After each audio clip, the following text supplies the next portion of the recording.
ಯಾರೋ ಒಂದು ರೀತಿಯ ಬಫೂನ್ಗಳು ಕೊಡ್ತಕ್ಕಂಥ ಎಣಿಕೆ ಆಗಬಾರ್ದು. ಇವತ್ತು 50 ಕೋಟಿ ಅಂತಕ್ಕಂಥ ನಿಖರವಾಗಿ 50 ಜನರಿಗೆ ಅಂತಕ್ಕಂಥ ನಿಖರವಾಗಿ ಹೇಳ್ತಾ ಇದ್ದಾರೆ. ಸರ್ಕಾರ ಅವ್ರ ಕೈನಲ್ಲಿದೆ. ಹಲವಾರು SITಗಳನ್ನು ರಚನೆ ಮಾಡ್ಕೊಂಡಿದ್ದಾರೆ. ಇದು ಒಂದು SIT ರಚನೆ ಮಾಡೋಕ್ಕೆ ಹೇಳಿ, ತನಿಖೆ ಮಾಡೋಕ್ಕೆ ಹೇಳಿ. SIT ಬಹುಶಃ ಈ ರಾಜ್ಯದಲ್ಲಿ ಇಷ್ಟೊಂದು SITಗಳ ದಾಖಲೆಯ ರಚನೆ ಬಹುಶಃ ರಾಜ್ಯದ ಇತಿಹಾಸದಲ್ಲ, ದೇಶದ ಇತಿಹಾಸದಲ್ಲೇ ನಡೆದಿಲ್ಲ. ಪ್ರತಿಯೊಂದಕ್ಕೂ SIT.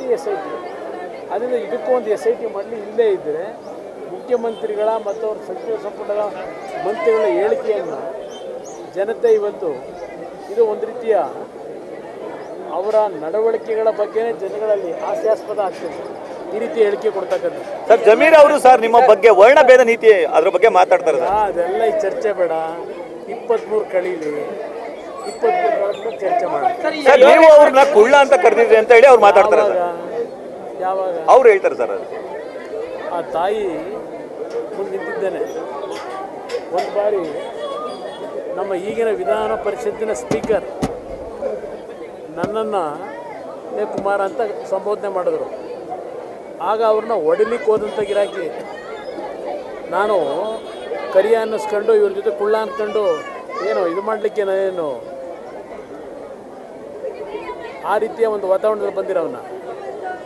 ಇಲ್ಲಿ ಈ ಪ್ರಶ್ನೆ ಇದೆಯಲ್ಲ, ಅವರ ಮಾತುಗಳು ಅದು ಅವ್ರ ಸಂಸ್ಕೃತಿ ತೋರಿಸುತ್ತೆ, ಸಂಸ್ಕೃತಿಯನ್ನು ತೋರಿಸುತ್ತೆ. ಈ ಸರ್ಕಾರಕ್ಕೆ ಏನಾದರೂ ಮಾನ ಮರ್ಯಾದೆ ಇದ್ದರೆ ಅವ್ರು ಹೇಳಿದ್ರಲ್ಲ, ಅವರಿಬ್ಬರು ಭಾಳ ಆತ್ಮೀಯರು. ಆತ್ಮೀಯತೆ ಇದಕ್ಕೆಲ್ಲ ರಾಜಕೀಯವಾಗಿದ್ದಿದ್ದು, ಈ ರೀತಿಯ ಹೇಳಿಕೆಗಳಿಗೆಲ್ಲ ಇದ್ದಿದ್ದು. ಅವ್ರು ಯಾವ ರೀತಿ ಡಿಫೆಂಡ್ ಮಾಡ್ಕೊಂಡಿದ್ದಾರೆ ಮಂತ್ರಿಗಳು ನೋಡಿದ್ದೇನೆ. ಮುಖ್ಯಮಂತ್ರಿಗಳು ಮತ್ತು ಉಪಮುಖ್ಯಮಂತ್ರಿ ಎಲ್ಲ ಯಾವ ರೀತಿ ಗೃಹ ಸಚಿವರು ಯಾವ ರೀತಿ ಇವತ್ತು ಡಿಫೆಂಡ್ ಮಾಡ್ಕೊಂಡಿದ್ದಾರೆ.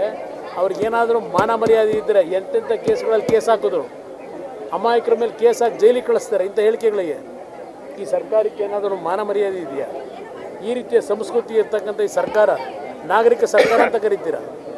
ದೇವೇಗೌಡರು ಗರ್ವಭಂಗ ಮಾಡ್ತಿದ್ದಾರೆ. ಗರ್ವಭಂಗ ಅಂದರೆ ತಪ್ಪೇನಿದೆ? ಏನದು ಇದ್ರ ವರ್ಡ ಅದು ಗರ್ವಭಂಗ ಅಂತಕ್ಕಂಥದ್ದು? ಸೊಕ್ಕು ಮುರಿತೀನಿ ಅಂತಕ್ಕಂಥದ್ದು ಅದೇನು ಇದರ ವರ್ಡ ಅದು? ಈ ಥರ ಇವ್ರ ಹೇಳಿಕೆಗಳಿದೆಯಲ್ಲ, ಅನ್ಪಾರ್ಲಿಮೆಂಟೇನಿಲ್ಲ, ಇಲ್ಲಿ ಇವ್ರ ಹೇಳಿಕೆಗಳಿದೆಯಲ್ಲ, ಕೊಂಡ್ಕೊತೀನಿ ಅಂತಕ್ಕಂಥದ್ದು ದುಡ್ಡಿನ ಮದ.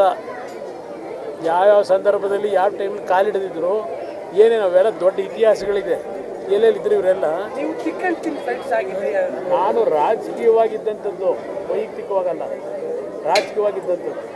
ಯಾರಾದ್ರೂ ಆ ರೀತಿ ಮಾತಾಡ್ಲಿಕ್ಕೆ ಸಾಧ್ಯವ? ಚಲೋ ಯಶಮ್ ಏನು ಹೇಳ್ತಾನೆ? ಏನು ಚೆಲುವ ಅಂತ ಕರಿಬೇಕಿತ್ತ? ಚೆಲುವ ಅಂತ ಕರಿತೀರ ನಿಮ್ಮನ್ನ ಅಂತ ಕೇಳ್ತೇನೆ. ನಾನು ಹೇಳಿದ್ನಲ್ಲ, ಸ್ಪೀಕರು, ವಿಧಾನ ಪರಿಷತ್ ಸ್ಪೀಕರು ಹೊರಟ್ಟಿಯವ್ರಿಗೆ ಯಾಕೆ ಹೊಡಿಯೋಕೆ ಹೋದ್ರಿ? ವಿಧಾನದ ಹೊರಟ್ಟಿಯವ್ರು ಕೇಳಿ ಹೊಡಿಯೋಕೆ ಹೋಗಿದ್ರಲ್ಲ, ಯಾವ ಕಾರಣಕ್ಕೆ ಹೊಡಿಯೋಕೆ ಹೋಗಿದ್ರು? ಇದು ಈ ರೀತಿಯ ಹೇಳಿಕೆ ಇದೆಯಲ್ಲ, ಅವರ ಒಂದು ಕಲ್ಚರ್ ಏನಿದೆ ತೋರಿಸಿದಲ್ಲಿ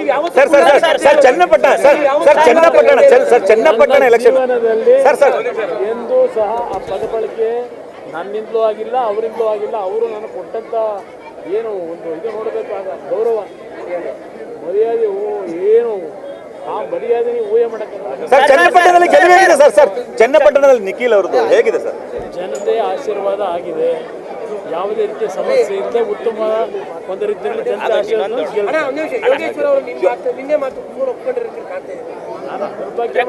ರಾಜಕೀಯ ಏನು ನಡೆದಿದೆ ಅದನ್ನು ವಿಶ್ಲೇಷಣೆ ಮಾಡಿದ್ದಾರೆ. ಅದ್ರ ಬಗ್ಗೆ ನಾವು ಹೆಚ್ಚಿನ ಮಾತಾಡೋದು ಬೇಡ. 23 ಜಮೀರ್ ಅವ್ರ ಸ್ಟೇಟ್ಮೆಂಟ್ ನಿಖಿಲ್ ಅವ್ರಿಗೆ ಪ್ಲಸ್ ಆಗುತ್ತಾ? ಅದಕ್ಕೇನು ಸಂಬಂಧ ಇಲ್ಲ, ಹೇಳಿಕೆಗೂ ಅದಕ್ಕೂ ಸಂಬಂಧ ಇಲ್ಲ. ಅದ್ರ ಕಲ್ಚರ್ ಏನೋ ತೋರಿಸಿದೆ. Thank you.